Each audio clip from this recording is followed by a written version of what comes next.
I'm Bob DiBiasio, Senior Vice President, Public Affairs, Cleveland Guardians, and you're listening to In the Stands.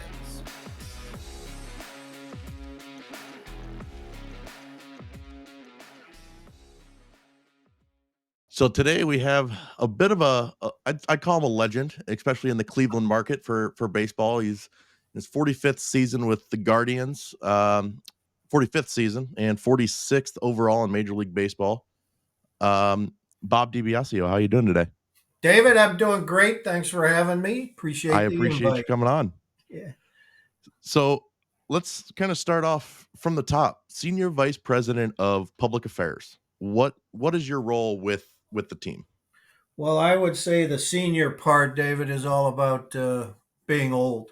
As you Yeah, just said, experienced. 45 years with my beloved hometown baseball team. 1 year, 1987, was the PR chief of the Atlanta Braves to make it 46 years and counting. Um, my job has changed so significantly over the course of years. I had a right hand man, Curtis Danberg, for many years, and Curtis has taken over the day to day operations of all the communications and broadcasting and community impact, and which I was in charge of for 3 decades or more. And it was time for, especially with the advent of social media, Yeah. um, we decided it was best for a younger person to take over and work with, as we had a change in the front office of a younger set, Mhm. marketing people, etc. Um, with the new technology and social media, let them get after it. And I report directly to our owner, Paul Dolan. I have no one report to me, which I'm sure most people would think is nirvana, which it actually is these days. Um, but a lengthy, remarkably challenging, fun career in the game of baseball. So yeah, you mentioned, social media. I guess how did that had to have changed your job and your career immensely with not only just the invention of it, but how quickly it grew and took over. Yeah, technology without question changed the world of communications. It's obviously changed with analytics and sports science and all that technology, the way we go about evaluating and providing resources to all of our players, the way we utilize analytics on the business side to maximize ticket sales and revenue and be more efficient in how we go about doing our business. But at the advent of social media from a communication standpoint, we were actually one of the first teams in all of professional sports to embrace it. We actually had a social media press area Hmm. separate from your traditional press box.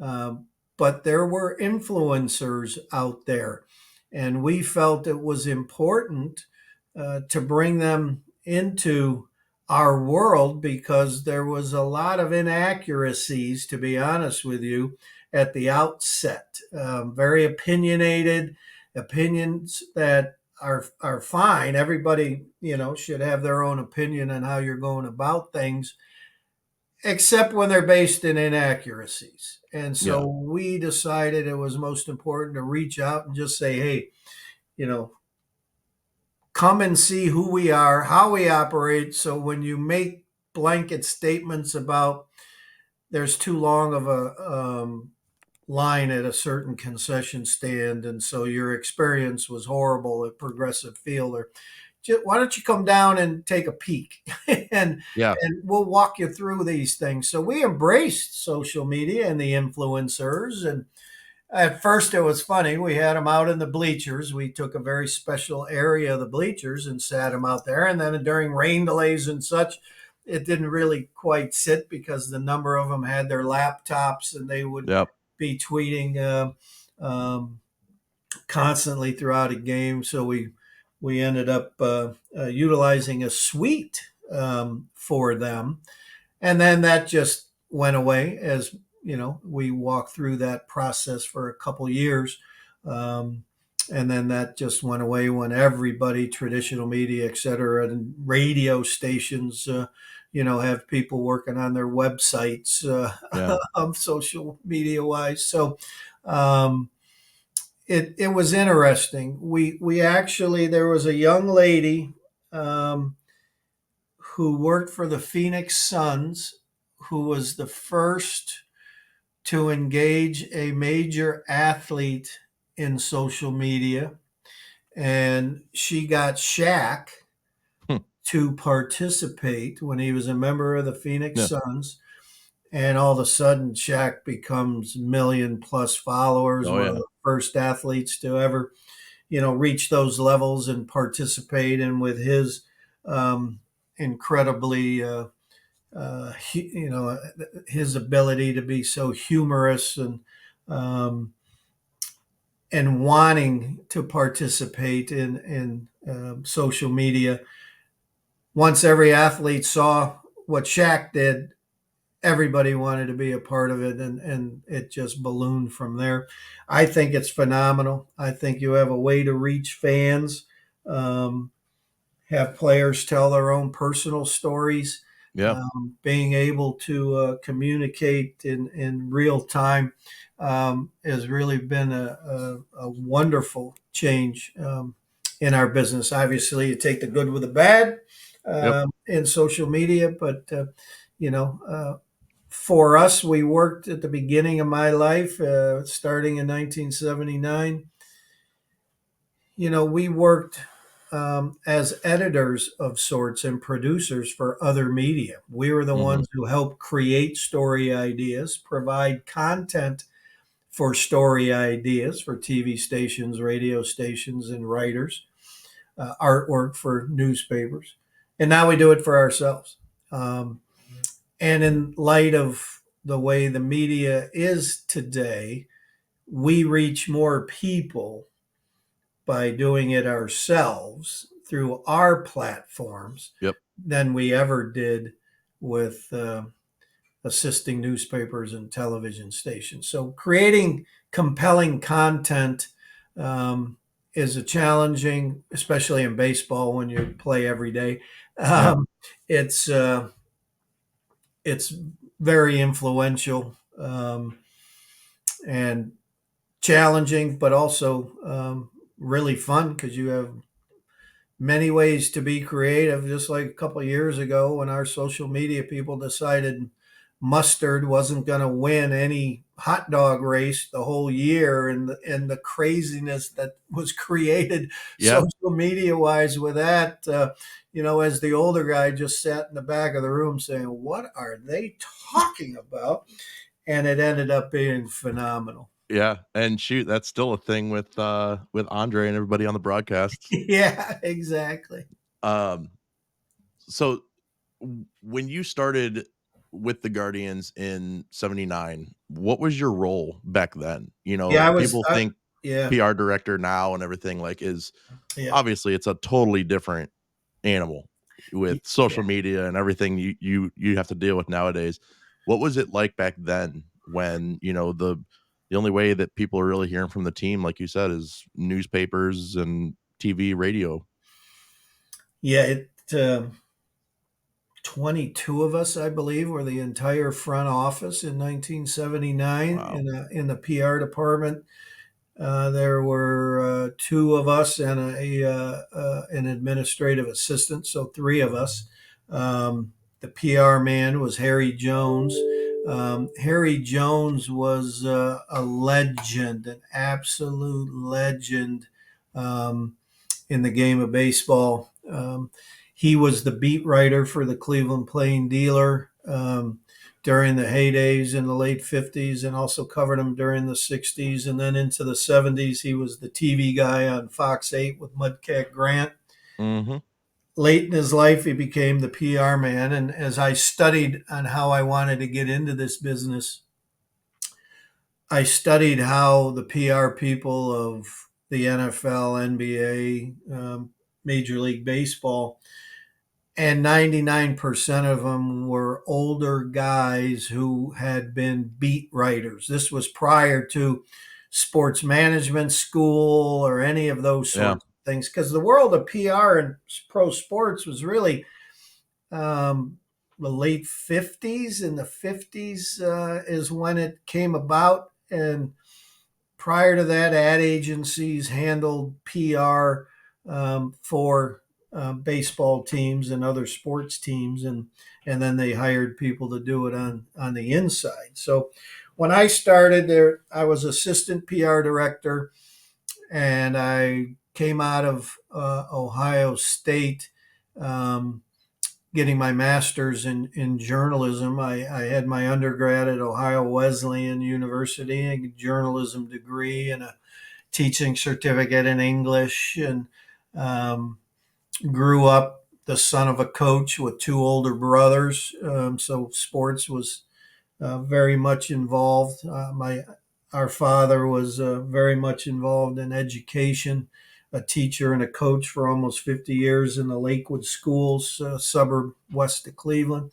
And my two older brothers went into higher ed. My brother Dan, college president for almost 30 years in Ohio at two schools, Wilmington College and Ohio Northern University, where he Hmm. recently retired. My brother Tony was a counseling psychologist in the Fairview school systems and a private practice, and an adjunct professor at Baldwin Wallace. And I went into sports. So Okay. um, it and it served me well. But back then, we actually on a Selectric typewriter would write a news release and mail them to newspapers, radio stations, anybody who wanted to be on our mailing list to talk about upcoming homestands and little feature stories and things of that nature. So that was the business at the time, running the press box. And press box was packed because you had all the newspaper people and radio people.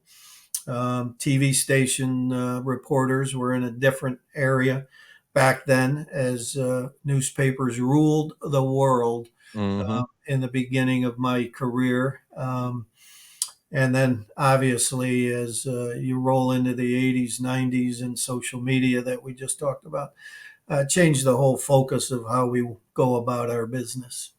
Yeah. So in '87, you mentioned that you went to Atlanta to be PR director for them. Was there, and you only stayed there for a year, was there something that kind of pulled you back to Cleveland, or like what's the story on that? Well, being a Cleveland kid, Lakewood, Ohio, Yep.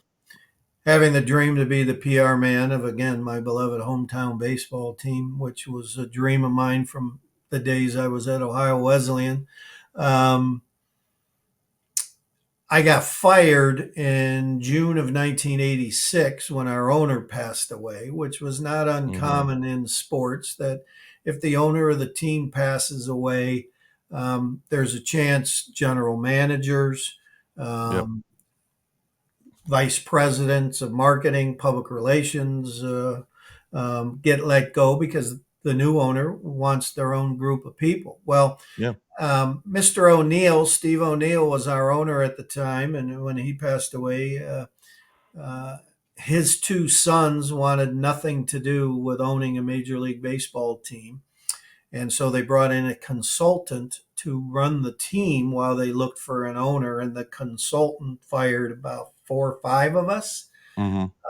mid season of 86. And so the 1987 season, I get a phone call from Stan Kasten, who happened to be the president of both the Atlanta Hawks and the Atlanta Braves for Turner Sports Group, and said he was changing up the look and feel of the PR department at the Atlanta Braves, and he heard that I was out there and available, and to come down and have an interview. And oddly, I end up having my interview. He wanted me to meet at the Omni because he didn't want anybody connected with the baseball team me showing up for an interview at Yeah. Atlanta Fulton County Stadium.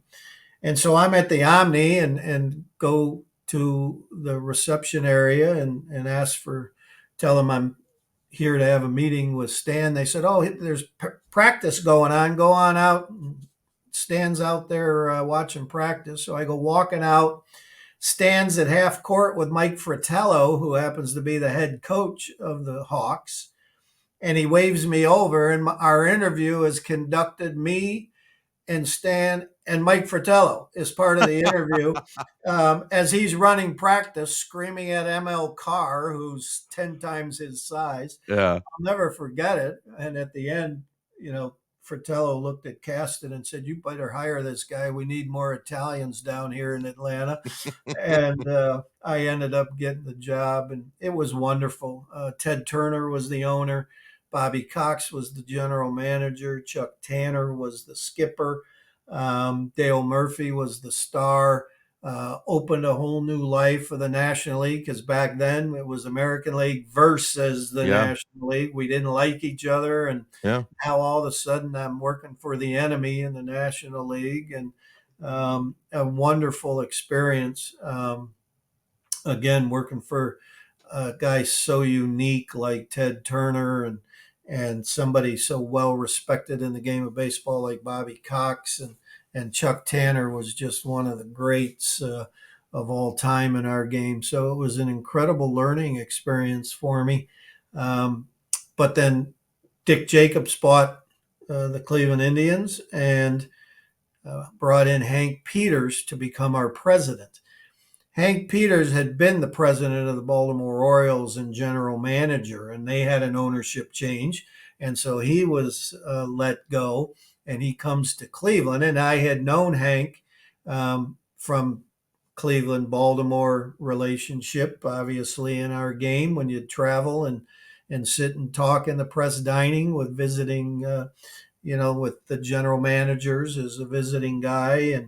And he calls and asks if I wanted to come home, and it was like absolutely. Even though and I'll share this with you, Dave. That Yeah.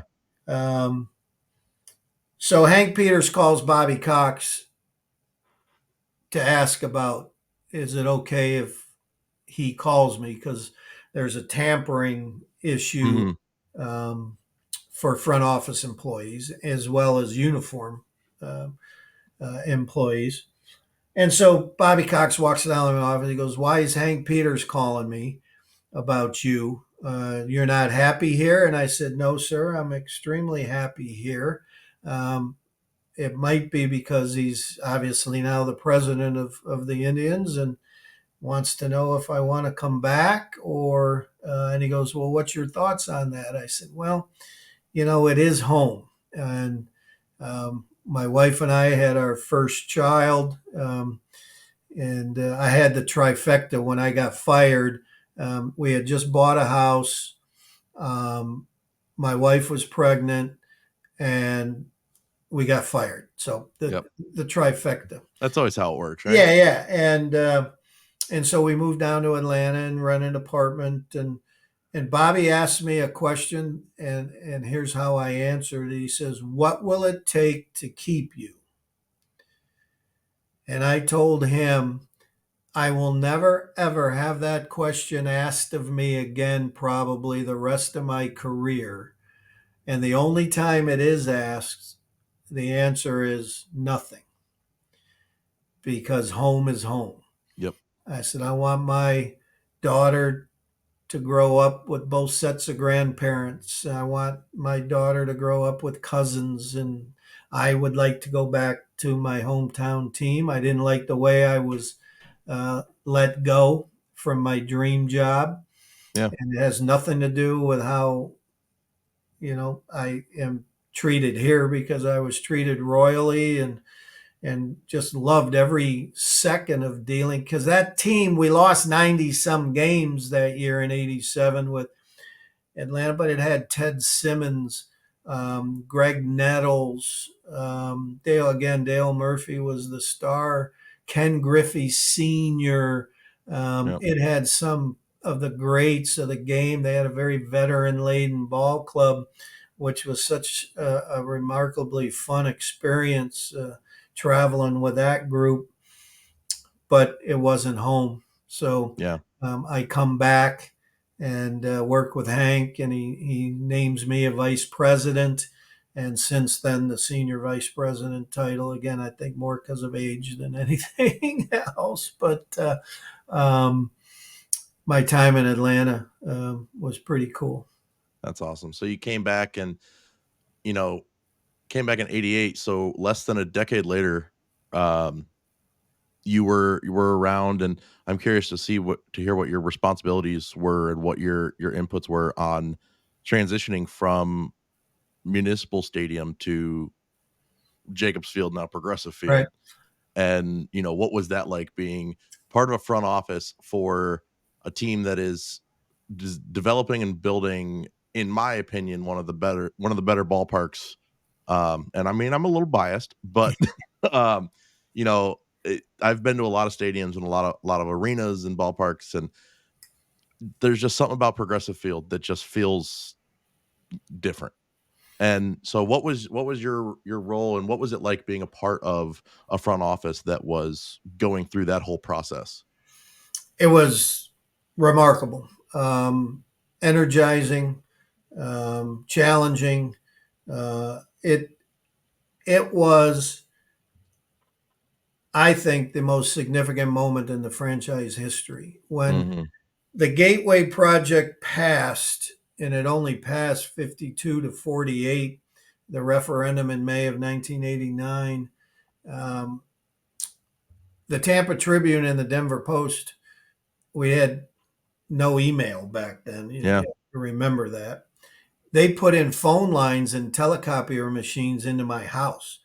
And I Wow. had written two news releases. I had written one that it passed and one that it failed, and quotes from our owner and president about both. And because if it failed, both Tampa and Denver thought they were getting us. Yeah. That baseball, because the commissioner Fay Vincent sat in a golf cart behind the batting cage during our batting practice right before the referendum and the vote, and telling people, hey, if this thing fails, there's no guarantee there's baseball in Cleveland. And Wow. 10 years prior to that, um, there was rumors that we were going to split our home schedule between New Orleans and Cleveland. Really? Yeah. And then Hal Lebovitz, who was the sports editor of the Plain Dealer, found out about it and wrote all these columns, and that got squashed. But it was a secret thing that we were going to play half of our. This is Hmm. prior to me joining the team, um, and so the commentary of us leaving had some realness to it, Yeah. validity. And so it passes 52-48, and we build Jacobs Field. And again, I believe it's the most significant thing to happen in our franchise history, or there is no baseball, Yeah. uh, professional Major League Baseball in Cleveland, Ohio. And Dick Jacobs gave us a business acumen that we had never had before. Here's a man who paid $40 million for a Major League Baseball team, who had no experience, sort of no interest in owning a sports team, and he did it out of civic duty. Not many people, especially in the sports world, knew who Dick Jacobs was, but all of the skyscrapers across Cleveland and malls across mid America were the Jacobs Group. And he put, again, a business acumen to who we were. And Hank Peters running the show, we were incredibly more efficient and effective. And as we were building a brand new baseball only, beautiful baseball only ballpark on the southern edge of downtown, Hank Peters and John Hart and Dan O'Dowd were building a pretty darn good baseball team. So it all came together. We called it our blueprint for success. I was involved in most every aspect of The non-baseball stuff, those boys didn't come to me and say who should we draft or who Yeah. should we trade for. That's not. I still haven't been asked that question in 46 years, Don't have that power yet. even though I was a very below average second baseman at Lakewood High School in Ohio Wesleyan.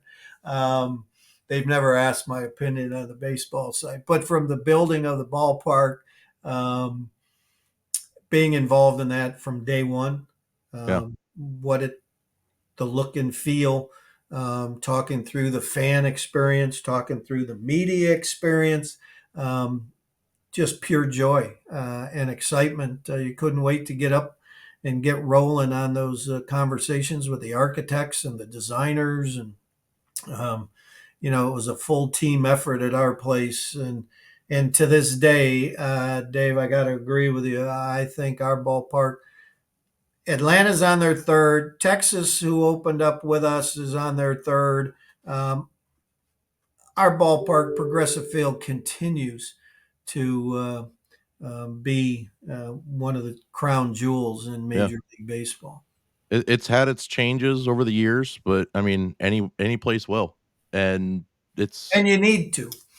And you yeah, need and to. As a matter of fact, our big major renovations going on right now. yeah, It's for the next 30 years of fans. Believe it or not, this is year 31 in that building. it's amazing. And the next 30 years of fans. We never really attacked the upper deck until this year. And the new Terrace Club coming next year, Dugout Club, taking away the dugout suites and building an incredible club down there, new clubhouses for our guys and the visiting teams. When we're all done at the beginning of 2026, will probably be when all the seats are changed from green to that midnight navy blue. Yep. Um, all the other changes in the ballpark will be done opening day 2025. But we just can't change out all the seats. It's a big That's big a undertaking there. Yeah, that's a 3-year project. So just so exciting Yeah. because it's all about providing and the things people need to realize. We have fans who are 5 years old and we have fans who are 95 years old. Yep. So we need to make sure that we provide everybody in between the kind of total fan experience that they want. Everybody's pocketbooks are different. So we want to make sure we need to take care of all the different pocketbooks. There's some people who want to spend a good bit of money to have a luxury experience inside the ballpark, whether that's in a club setting or a suite setting. Um, and the food and beverage concessions, so vitally important for the fans out in the stands. Again, we do focus on a lot of our club area or premium seating, Mhm.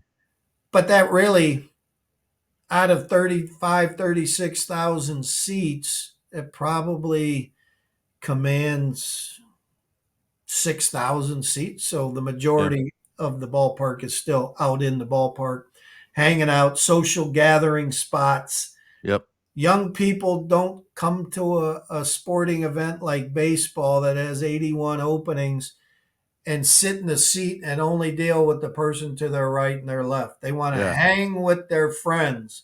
And we have done, I think, with the corner bar and what we've done upstairs in the left field in the upper deck, what we've done, I think, expertly um, to take advantage of what the younger fan wants out of their investment in Cleveland Guardians baseball. I think we've done it pretty darn well. Yeah, and that was something I wanted to ask too, obviously you think of something like the Savannah Bananas as an extreme case, but um even in Major League Baseball there's a whole revolution of changes that are being made to the game, whether it's the pitch clock, whether it's the Yep. starting extra innings with a runner on second. Like I guess a lot of people, there's kind of mixed reactions to those. A lot of people are in the mindset of, oh, it's ruining the game. It's, how are you going to start extra innings with a runner on second? And it's I mean, the whole intent is to speed up the game because it was taking a very long time to play these games there for a while.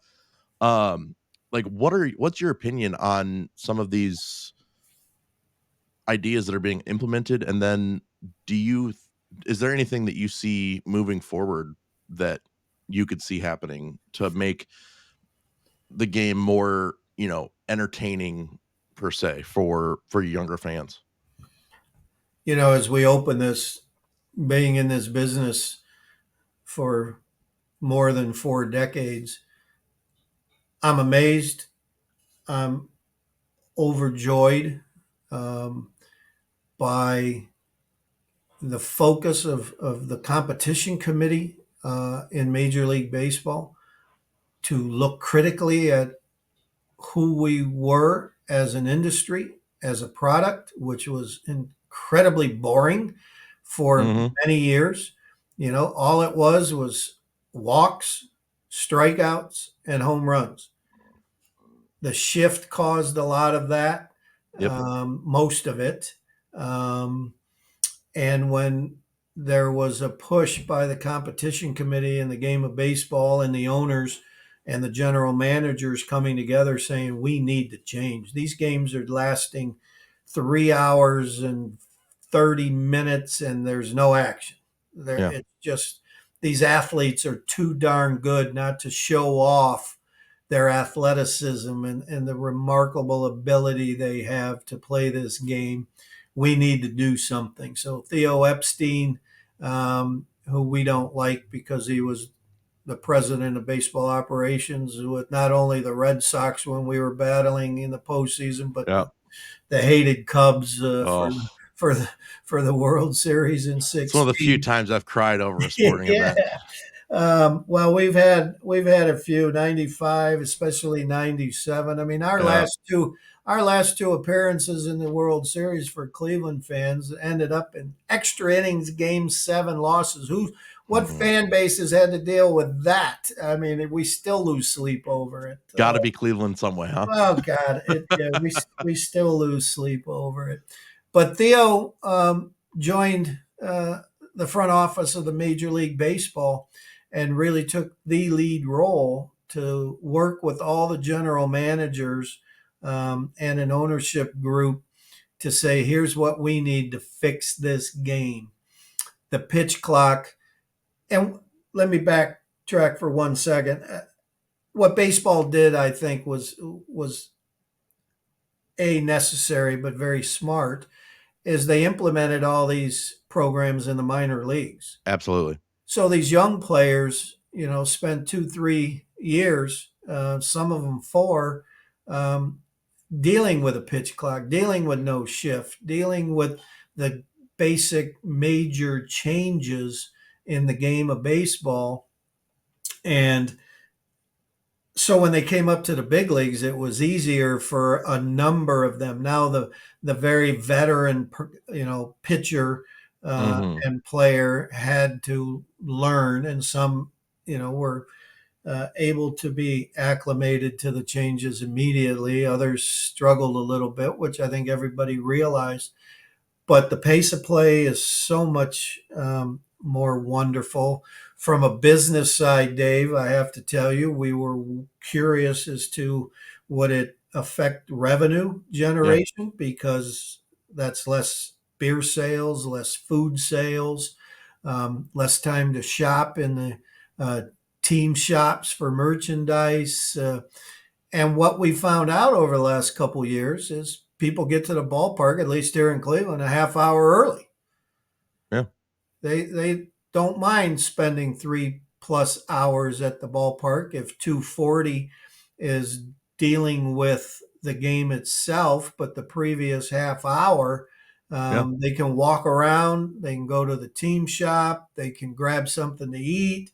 Um, because food and beverage is so very important. And the way we have Absolutely. 13 local restaurants represented in our ballpark, and Delaware North, our partner, does a remarkably wonderful job in the food and beverage concessions and the craft beers and all the things the seltzers and all the things fans are looking for. Um, I don't think you walk into a football game and the first thing on your mind is, what am I going to eat today? Hmm. And I really don't think people walk into an arena to watch a hockey or basketball game and first top of mind is, what am I going to eat today? But when you walk into a baseball park, whether minor league, major league, Yeah. food is top of mind, and Yeah. we need to make sure we do it right, which we think we do. So that's all part of the total fan experience, and we feel really good about the team effort we have, the culture we have in our front office that is always a fan first mentality um, as we continue to grow as an organization. Yeah, and I mean the numbers are showing it. You actually, I saw you tweeted out a couple days ago that almost 200,000 people were Right, at the park for a 6-game homestand. And then, later on in that, you mentioned that it's the fastest to cross a million fans since '08, which is right. awesome. Yeah, 41 this team, games. no question, this team is um, just created this incredible bond Yeah. with our fan base because the mantra that's inside that clubhouse is hard 90. They bust their tail at every turn. They run the bases hard. They're aggressive. We have been. Stephen Vogt has given his nod to Tito creating that foundation the Yep. last 11 years, and um, which I think is just wonderful that Stephen, in his own way, has put his mark on this team by playing a lot of the youngsters right away. When a kid Yeah. gets called up from Columbus, they don't pinch hit and sit for 3 days. Yeah. They're immersed in a lineup immediately, and they get Yep. chances. And every one of those kids, everybody on this roster feels a part of the winning culture Yeah. that's been established. And I'll just give you my one statement that whenever I'm on one of these or on the radio or TV, I always insert the following statistic that people have to know because our ownership takes a lot of undue grief from the uneducated, I have to Mhm. say. They are now the longest tenured owners in the history of our franchise. This is year 25. Um, and their 24 seasons are comparable to most any other period of time in our franchise history, and especially the last 11 years. So almost half of their ownership, the last 11 years, we have the fourth most wins in all of baseball. Yeah. Combined wins the last 11 years. The Dodgers are the only team in the last 11 years, and I think they that are over 1,000 wins. They're at about 1,030. The Yankees, believe it or not, are second most in the last 11 years. They're at 940. Hmm. Houston Astros are third most at 922. And we're fourth most wins in all of baseball for the last 11 years at 921. Oh, One, man. one behind the Astros. We need a Houston Um, series. Yeah, and you could put an asterisk by their name, maybe. Yeah. Yeah. But think about it: the 940 minus 921, us and the Yankees are Yeah. 19 wins. So over the last 11 years, the Yankees have 19 more wins than us. That's it, 19 more. But they've spent $1.5 billion more on players than we have. Yeah. Not 1.5 billion total over the course of 11. The difference between our payroll and theirs, 1.5 billion, and it's Unbelievable. resulted in 19 more wins, which means our owner is providing our baseball people every resource possible to have a winning culture and that our Yeah. baseball people know what they're doing. The only thing we don't do, and every middle market team is the same as us, it's not unique to Cleveland, which for some reason is forgotten in these conversations, is we just won't give one player $30 million a year. Yeah. No middle market team can afford that. We can easily give a player 30 million a year, but we wouldn't be able to build a championship caliber team around that player. It Yeah. just doesn't work. And so don't look at us, look at the 15, 16 of us. Who's doing it? Nobody, because it doesn't make sense. Yeah. And that I just wish more fans and media would understand what a remarkable job our owner, and in addition to Chris Antonetti, Mike Chernoff, and the baseball people, how wonderfully efficient and effective they have been for a long period of time in our game. Yeah. And it's funny you mentioned that because, like, you mentioned Curtis Danberg earlier. I work with his son Tyler at Ohio Oh, State, right, yeah, and it's so funny when you put me, Tyler, and some of these other the Big Ten plus broadcasters in a room, and we just start talking about. There was one game we just started naming as many random Indians Guardians players as we possibly could, and it was in the middle of an inning, and it just came to Tyler during the broadcast. Turns, looks at me, and just goes Bob Wickman, and then just goes right back to the game. It's like, it. There's something about the way that the front office tends to build these teams that makes them fun, right, no and question, yeah. it's we growing up, we weren't always a winning team growing up. Like you said, the last 11 seasons has been a lot of fun, but growing up in the early 2000s, early 2010s, it was not always the best, but it was always fun. And I think that's why there's such a love of this team. Um, and like you said, I mean, there's 5-year-old fans, there's 95-year-old fans. My grandpa's one of the 95-year-olds, and we actually took him to. It was years ago. His last game he'd been to um, was when Tyler Naquin hit the walk off inside the park home run Against Toronto. against Toronto, That and was, yeah. I mean, those are the kind of things that just, yeah, that sticks with you your whole life. Those kind of games. it like it continues like now, right? You mentioned these guys come up from Columbus, and a lot of times, like you said, they'll sit on the bench, they'll pinch hit, maybe play one game in a series, whatever. John Kenzie Noel comes in, third pitch of his career or of his MLB career, hits a home run. But the fun part is for people like me who I'm in Columbus, I don't get to go to Guardians games and experience it in person. Is we not only have a fun team, we have a fun broadcast team. And so getting to hear Tom Hamilton and Rick Manning and Yeah. Andre Not, like all of them just together is awesome. Um, and it kind of brings me to my next question for you, which is you've worked with a lot of people over your career, a lot of different situations, a lot of players, coaches, you name it.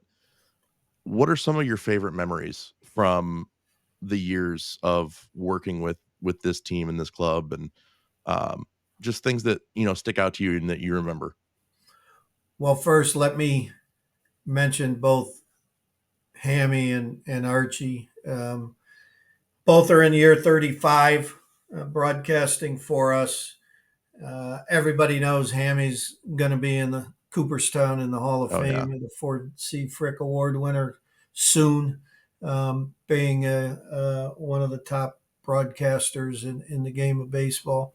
Um, Rick Manning doesn't get his due as one of the absolute best analysts.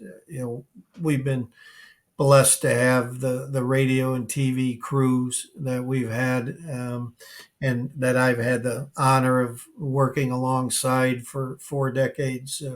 They just are remarkable. Um, Obviously, very difficult to identify some of the great moments because there are so very many. But the picture behind me that you see. Happened in 2001, July 20th, 2001, when we celebrated our 100th anniversary as a charter member of the American League. And part of that celebration, we created a top 100 roster And anytime you create a list, and let's say this one, it's 100 people, Hmm. the first 85 were pretty easy in a sense through our rich history. Then the last 15, there were probably 30, 40 names that could squeeze Yeah. into the last 15, which made it very difficult. We put it out to the fans. We had a committee of baseball historians and writers and broadcasters in town help us fill out that last 15. That day, we had a pregame ceremony, and about 43 players showed up. Obviously, many on the top 100 had passed away, being a Yeah. team that started in 1901. Um, so to have 43 come back, and we did a pregame team photo right behind second base, right before the start of the game. And I'll share with you one of my all-time favorite stories because I love this man dearly, Charlie Nagy. When we were moving from Cleveland Stadium to Jacobs Field, Sandy Alomar Jr., Carlos Baerga, and Charlie Nagy never said no to me as we were promoting the fact that we were going from this 70,000 cavernous Hmm. stadium to this beautiful baseball only intimate ballpark on the southern edge of downtown Cleveland. They never said no to me. So I'm forever indebted to those three gentlemen. So Charlie happens to be starting that game that night, that afternoon. And so he was one of the few pitchers you could go up and talk to on the day of the game. But Yeah. a couple days earlier, I walk up to him and said, you're part of the top 100 roster. He eventually is part of the Guardians Hall of Fame, winning 129, 130 games in his career with us as a former number one draft pick. Um, and I said, look, I'm not allowing this picture to take place without you in it. So here's my idea. You tell me if it's good or not. You're willing to do it. Because I'm not going to have that team photo and then have a thumbnail picture of you Yeah. like your homeroom in kindergarten that you were Yep. absent that day. And I said, when you're done uh, with your bullpen session and are walking to the dugout to start the game, I'm going to have a step ladder for you. I'll have a bat boy behind the riser.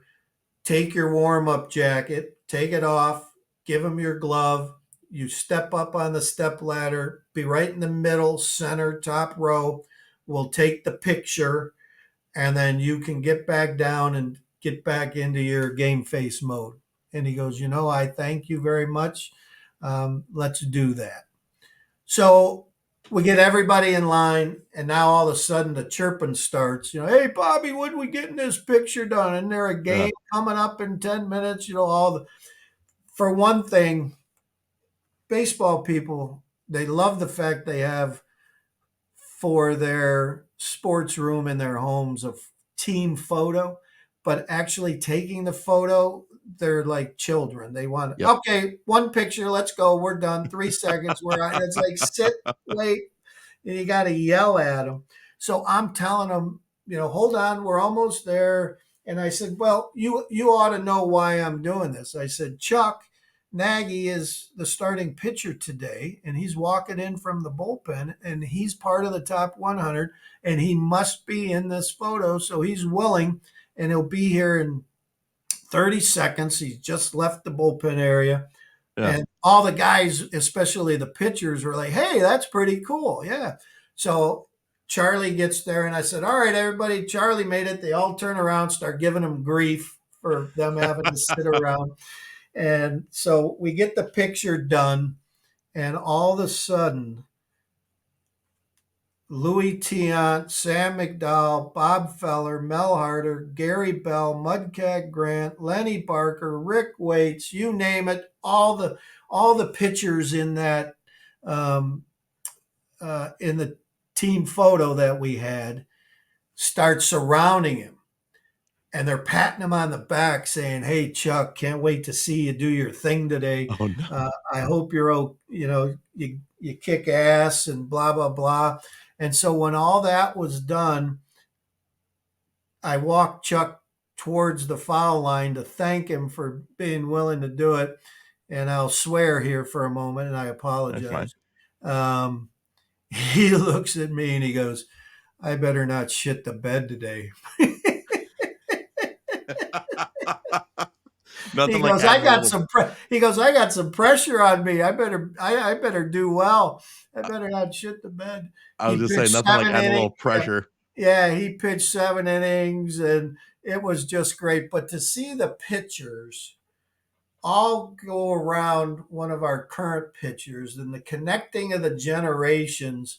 Yeah, Again, you had like Willis Hudlin was 90, who pitched in the 20s and 30s, and Bob Feller and Mel Harder. And then you had the current guy, the 60s guys in Bell and Mudcat and Louis Tiant and McDowell and all of them. They wanted to be connected to their pitcher who was pitching tonight yeah. that day. That's one of my most cherished moments and memories of a long career. So one last thing I really want to kind of touch on, and then we can get you out of here. You serve as the president of Guardians Charities, president of the Cleveland Sports Hall of Fame, as well as you're on the board for some other organizations and foundations within Cleveland. When it comes to the Greater Cleveland Sports Hall of Fame, um, what is what's it like being the guy who has the honor of breaking the news to some of these people that all of your hard work is paid off, everything you've done and is being recognized in this amazing way. And one that comes to mind is one that just happened with Jim Donovan. I saw you were on the channel 3 with them, and what's it like being able to do that? And tell me a little bit about how that all that stuff works. Yeah, having um, the ability to do some things that are so incredibly rewarding and important. For example, Cleveland Guardians Charities. I've been president of that since it was established in 1989, and the millions and millions and millions of dollars and young people we have impacted to make their lives better, to help them with resources to um, just grow and be a positive person in our society, and through the games of baseball and softball learn the important skills of teamwork and discipline and sportsmanship and competition, a healthy sense of competition. There's nothing better. It's incredibly rewarding. I was asked to become the president of the Greater Cleveland Sports Hall of Fame. A gentleman by the name of Jack Herrick, who world class squash player, tennis player, had been the president, was inducted into the Greater Cleveland Sports Hall of Fame. Again, he traveled the world and was an elite world class squash player, a world champion. And then he was asked 25 years ago to become the president to keep this thing going. So, people that need a quick understanding, the Greater Cleveland Sports Hall of Fame is a 9 county region. You either have to be born or raised in Greater Cleveland, that 9 county region, or make your home in that Gotcha. region, not just when you were an Yeah. athlete playing, but made your home here. So interestingly, which we tell people and they look at us with a crazy eye, Jim Brown is not in the Greater Cleveland Sports Hall of Fame, but Bob Feller is, because Bob Feller called Cleveland home for 50 Hmm. plus years. After his during and after his playing days, this was his home. And so one of the things that is so special about the Hall of Fame is, when they asked me to take over, I said, I'll do it, but we have to create the Jack Herrick Youth Sports Fund. So we Yeah, now have a philanthropic mission attached to the Greater Cleveland Sports Hall of Fame, that's and awesome. we deal with the youth oriented nonprofits that are off the beaten path that don't normally get money. For example, we did cycling schools, and when I called the guy, he was driving and he had to pull into a parking lot because he thought it was a crank call. He's like, wait a minute. He goes, the largest donor to cycling schools, other than me and my company creating it, has been $250, and you just told me you're going to give us 15,000 Wow. through the Greater Cleveland Sports Hall of Fame, and those kind of phone calls are awesome. Yeah, The But getting down to making phone calls and meeting personally, John Telich and I, spent JT spent 40 years yeah, at Fox 8, one of our best TV sportscasters in the history of our city. Um, he and I just absolutely love when we took Wayne Embry, who's in the class of 2024. We took him to lunch and told him of the great news. Anderson Varejao, same thing. We did a story at Fox 8. It hasn't aired yet this week. I think it airs with a Holly Kester, the first female to run a marathon in all 50 states in a yep, wheelchair. yeah, Holly is in the Veterans Sports Hall of Fame. She's a member of the was a member of the U.S. Army, and while a member of the U.S. Army, ended up in a wheelchair the rest of her life. And she's the secretary and um, uh, publicist for the Ohio Veterans Paralyzed Sports organization. And when it came to Jimmy Donovan, we worked with Channel 3 when they had yeah, that surprise farewell that yeah, they wanted JT and I to be a part of it. So it is so incredibly fun, rewarding, um, to be able to, as you said, tell somebody that there's others out there now in your life who want to make sure that you get the right accolades and honors yeah, for an incredibly lifetime achievement. Because we use the Greater Cleveland Sports Hall of Fame. We believe that sports matter in our community, and that these inductees, uh, they provide inspiration for young athletes to dream about being in a Hall of Fame. And so, as I found this, I've been doing it now, 4 years, I think. So later in life, being able to be a part of this, we're in the midst of a major project where we're hoping we get our own brick and mortar space here in Cleveland, that we're just going to be off and running because we'll be able to do seminars with the yeah, inductees, clinics, things of that nature, and where we are working through the location. So it's been wonderful. I'm on the board of the Baseball Heritage Museum, the Cuyahoga County Public Library Foundation. Bob Feller, the Valor. You started at the beginning saying, well, what does the senior VP of Public Affairs do? And I should have answered right away that, again, I represent the Guardians organization and Paul Dolan on about 6, 7 boards in the greater Cleveland area, where we need to make an impact and show people that we're good corporate citizens, and that we yeah, care. yeah. That's one thing about the Dolan. They're 5 generational Cleveland family, and their philanthropic spirit is like none other. That's awesome. Well, I really appreciate your time. I do have 4 quick questions that I ask everybody. They're Sure. totally unrelated to everything we've talked about, and they're real quick. So, first of all, if you could have dinner with any person, past or present, who would it be? Probably Bill Walton. Okay. I think Bill Walton I got to meet him briefly once, and he's just been top of mind.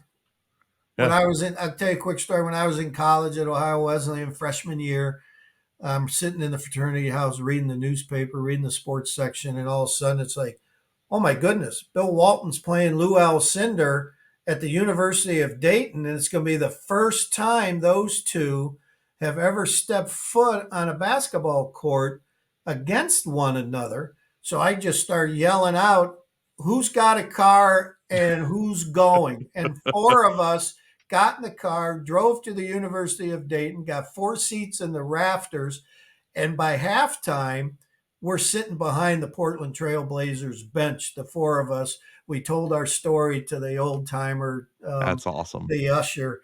So I'd say Bill Walton. Okay. Um, Normally I don't have any requirements on this one, but you're not allowed to say Progressive Field for Right. this. But what is your favorite venue that you've either worked in or been to? That's hard. I'm a big fan of Fenway Yeah, um, and Wrigley. I like the old time ballparks. The new ones, I like PNC a whole lot.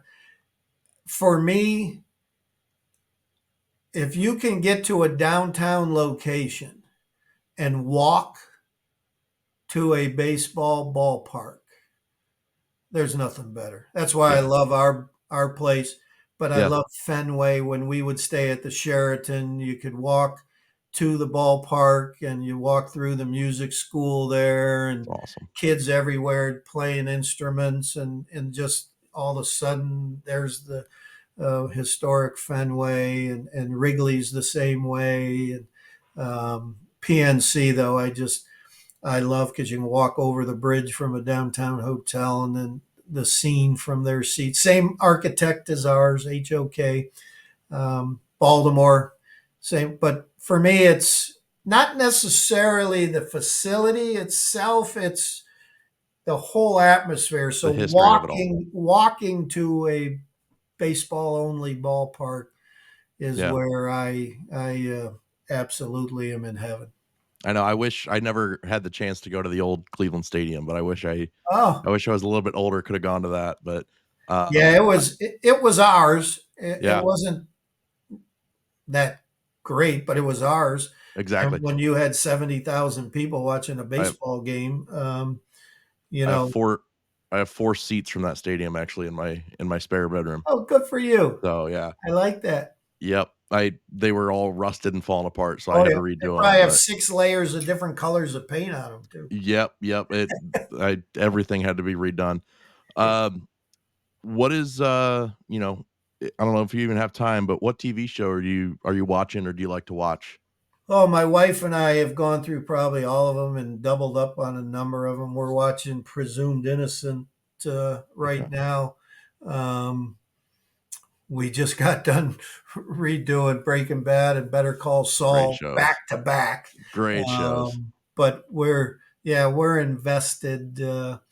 I thought um, Ted Lasso was That's one one of of my the best, all-time favorites. but for me, um, The Offer.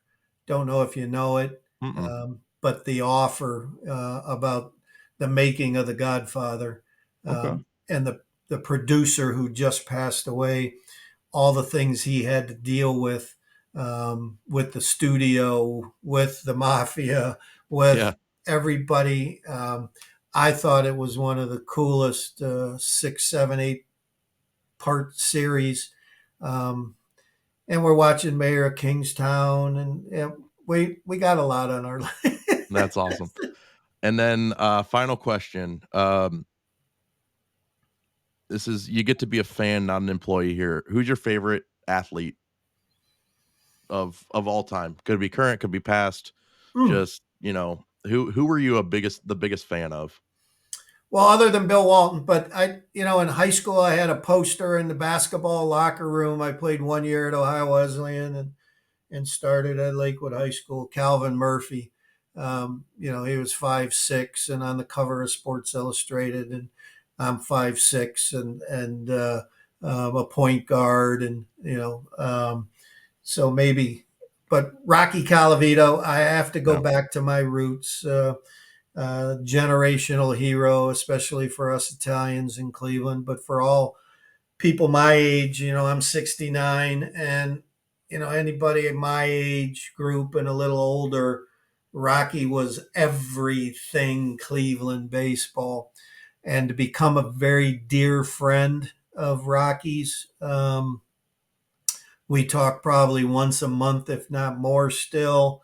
that's awesome. um, to MC his statue unveiling down in Little Italy and be a part of that.